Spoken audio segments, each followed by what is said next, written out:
새로운 우주시대의 새벽에 온 것을 환영한다. 리처드 블랜슨 버진그룹 회장의 말처럼 2021년은 인류의 우주 개척사의 민간 우주 관광의 원년으로 기록되게 되었습니다. 현재 전 세계에서는 우주 관광이 후끈 달아올랐습니다. 버진 갤럭틱의 블랜슨 회장의 민간 우주시장 개척을 시작으로 아마존의 창업자이자 우주기업 블루 오리진을 이끄는 제프 베이조스, 테슬라의 CEO이자 우주기업 스페이스X의 창업자인 일론 머스크는 다가올 우주 산업을 주도하고 있습니다. 그런데 의료 제작 용도로만 생각해왔던 섬유가 4차 산업혁명에 특히 우주 산업의 핵심 소재로 꼽히고 있다는 사실 알고 계시나요? 그중 탄소 섬유는 경도와 인장 강도, 가볍고 고온에 대한 내성이 우수해 미래 소재로 각광을 받고 있습니다.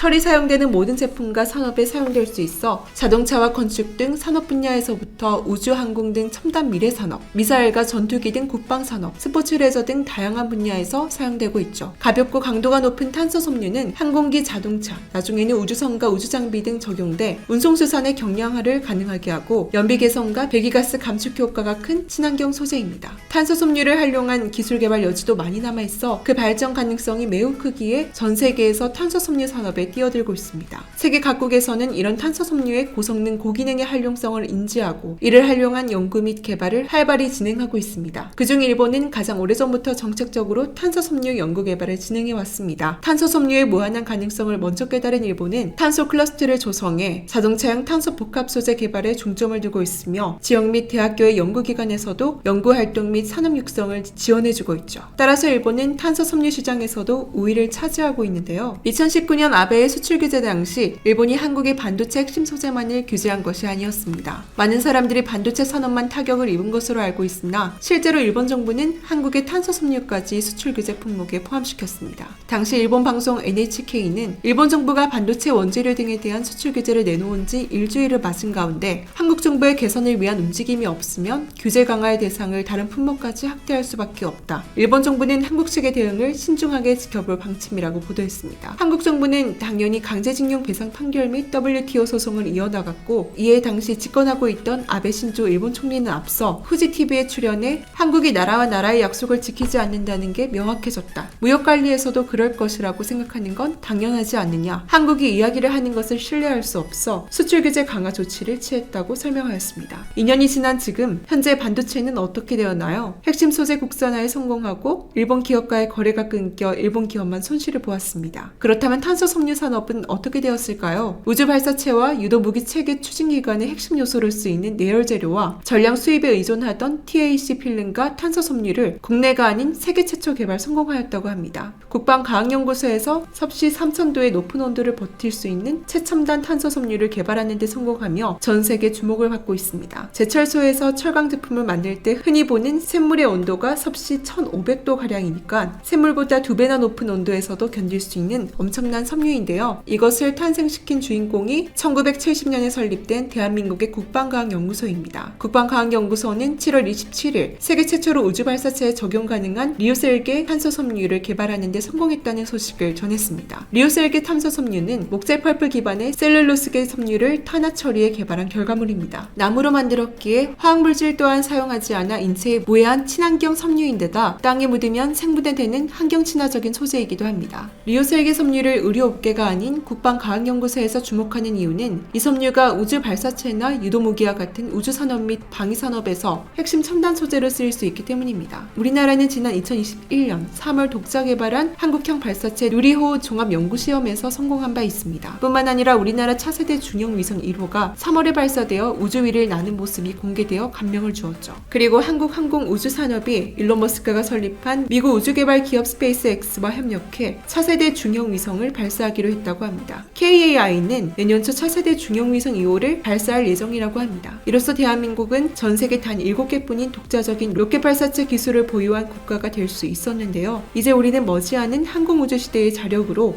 인공위성을 대기권 밖으로 쏘아 올리거나 심지어 대륙간 탄도미사일도 자체 개발할 수 있는 기술을 갖추게 됩니다. 한국은 올해 10월 독자 기술로 인공위성 발사 계획을 하고 있으며 2030년까지 달 착륙선을 보낼 계획이라고 합니다. 뿐만 아니라 한국의 우주항공기업은 100% 해외 의존한 인공위성 심장의 국산화에 돌입했습니다. 하나는 나로호의 고체 엔진 킴 목터와 위성 출력기를 개발하며 발사체 기술력 확보에 앞장서고 있습니다. 최근 한미 미사일 지침 개정을 통한 제한이 해제된 고체 연료 발사체 개발 및 공급에 주력함으로써 우주 발사체 개발에 기여할 예정이죠. 이미 방산 1위 기업으로 군사용 로켓 기술을 보유하고 있고 25년 이상 위성 추진 분야에서 존재감을 발휘하면서 국내 항공 우주 사업 발전을 이끌고 있습니다. 국내 유일의 항공기 엔진 제작 기업인 하나 에어로페이스는 국내 최초 우주 발사체인 나로호와 올해 10월 발사 예정인 한국형 발사체 누리호의 제작 과정에 참여해 액체 엔진 제작과 터보 펌프, 밸브류 제작 등 국제적인 기술력을 인정받았습니다. 세트랙 I의 지분을 인수해 위성 본체 및 핵심 기술을 자체 생산할 수 있는 기술력도 확보했죠. 이제 대한민국은 7개 우주 강국인 동시에 6번째 군사 강국으로 인정받고 있는 상황인 것입니다. 그 성공의 밑바탕에는 한국의 과학 소재 기술이 있었는데요. 이번에 국방과학연구소가 세계 최초로 개발한 리오셀 탄소 섬유도 그중 하나입니다. 2019년 일본의 화이트리스트 배제 조치 이후 소재 국산화의 중요성을 강조하며 일본에 의존하던 소재들을 국산화해온 한국 기업인 효성은 2017년 이전부터 자체 생산에 힘써왔는데요. 탄소 섬유는 강철보다 10배 강하나 무게는 4분의 1 수준인 신소재로 일본의 도레이 등 세계사가 세계 생산량의 60% 이상을 차지하고 있으며 국내 기업들도 대부분을 일본에서 들여오고 있었습니다. 1980년대 초 한국과학기술연구원과 대기업들이 탄소 섬유 개발에 뛰어들었으나 성공하지 못했고 효성이 지난 2011년 국내 최초로 탄소 섬유 개발에 성공해 2013년부터 상업 생산을 해왔죠. 일본의 동무대였던 탄소 섬유를 한국의 독자 개발로도 모자라 세계 최초로 리오셀계 섬유까지 만들면서 일본의 설자림만 또다시 잃게 된 것이죠. 효성의 성공에 힘입어 국방과학연구소는 지난 2017년부터 발사체 추진기간 운용에 필수적인 리오셀계 탄소 섬유를 국내 기술로 개발하기 위한 연구에 착수했던 것입니다. 우주 발사체가 위성을 하늘로 쏘아 올릴 때 발사체 내부는 액체 연료가 타면서 엄청난 양의 화염과 열기가 발생하는데요. 그 온도는 용광로의 2배인 섭씨도까지 올라갑니다. 용광로마저도 녹여버리는 엄청나게 강한 열을 버틸 수 있는 소재가 절실할 수밖에 없는데요. 2021년 국방과학연구소가 세계 최초로 연속식 초고온 열처리 기술을 통해 탄소 함유율을 99% 이상 끌어올려 섭씨 3000도 이상의 고온에서도 단열 효과를 낼 수 있는 섬유를 개발하는 데 성공했습니다.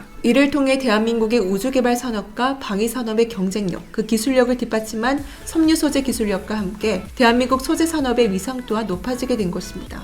ADD 관계자는 발사체 추진기간 운용에 필수적인 리오셀계 탄소 섬유 제작에 연속식 열처리 기술을 적용한 것은 세계 최초. 향후 세계 우주 발사체 사업을 겨냥한 수출에도 기여할 수 있을 것. 먼 훗날 역사는 2021년을 우주 진출을 성공 가능하게 한 역사적인 날로 기억하게 될 것입니다. 지금의 실험적인 우주 여행이 훗날의 인류에게는 비행기 타고 해외 여행을 가는 정도로 인식되는 순간이 오게 될 텐데요. 2030년은 우리나라가 달 착륙선을 보내기 위해 계획한 시기인데요. 바다를 건너는 것조차 어려웠던 지구상의 가장 가난했던 나라 중 하나였던 한국이 50년여 만에 이뤄낸 기적입니다. 향후 우주개발 시대의 주도권을 한국이 쥐고 한국이 쏘아 올린 우주선과 달과 화성을 다녀오는 우주관광의 시대가 빨리 찾아왔으면 좋겠습니다. 혹시 광고 하나 해도 될까요? 내일 상승할 종목이 궁금하시다면 오른쪽 버튼을 꼭 클릭해주세요. 시청해주셔서 감사드리며 내일 다시 찾아오겠습니다.